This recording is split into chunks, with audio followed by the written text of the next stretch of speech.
Yeah, and what's interesting in the diaspora is like, most of us who kind of what year what age did you come again? 13, did you say? Yes. Yes. 13. Oh, okay. Because we were talking about folks who came at a younger age who were about like 8 years old. Because Ooh, yeah. at 13, you're like you're everything in terms of your bilinguality, I guess, Yeah. was kind of already solidified Formed. Yeah. by formed by that age. But a lot Yeah. of kids who come in like at um age 8, uh, they lose it, you know? Yeah, for sure. And Yeah, I have like I know quite a bit of people who came at like a younger age, mhm, and they did forget to speak the language. But I also don't blame them for it, mhm, because I feel like, especially at that age, yeah, they're very impressionable, right? So mhm, then when they go to school, they try everything to fit in. Like they want yeah, everyone to like them, right?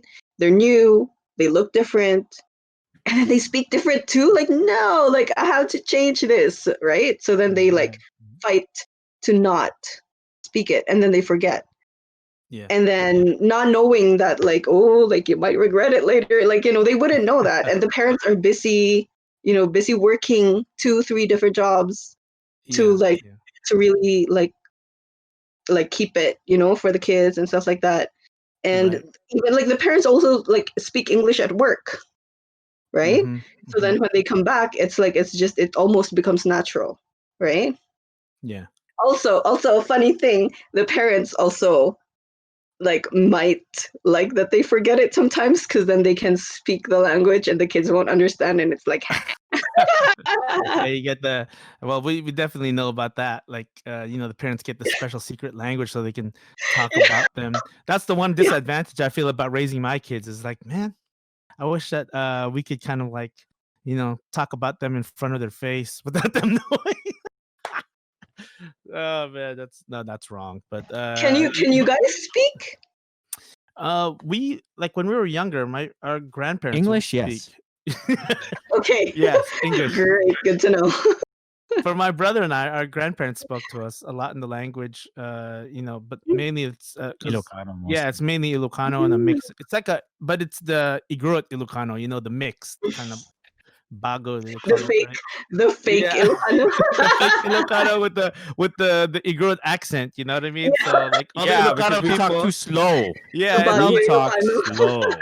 and then when you talk to the Ilocano Eh, people, they'll be like, "Why Yeah. is he pronouncing his E like that? yeah. Why is he pronouncing his E's all weird and using H instead of S or something like, Yeah. so I mean that confused me for a long time when I was a kid. I didn't Yeah. understand how come Yeah. they speak a Yeah. little bit.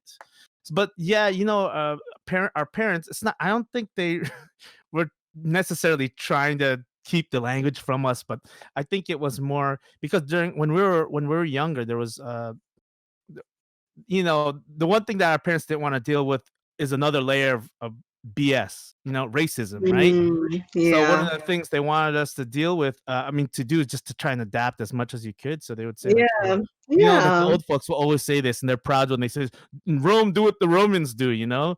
And Yeah. as an now that I'm older and have my own kids, I'm always like, man, everybody's getting jobs who's bilingual, and they have better brain development when you're bilingual. It's like you just wish that we kept on going because we of course we know all the bad words and we know most of like the grammar and understanding. But Yeah.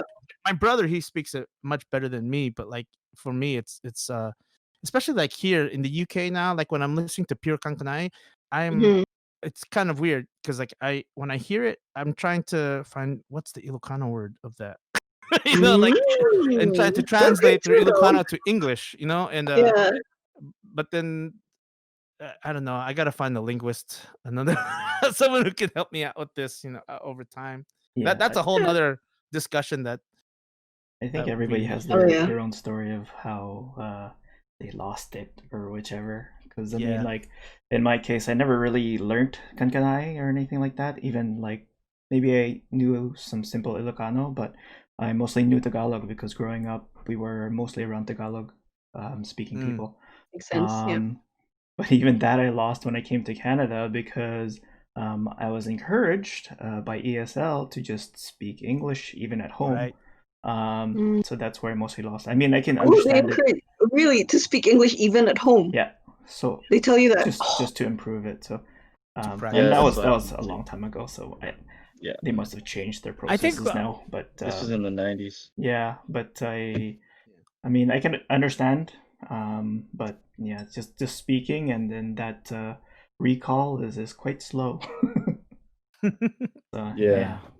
Yeah, the I same know story with my Gerald. Because Mhm. yeah, when I was taking ESL, we were basically like told to not speak our native language and just strictly speak English.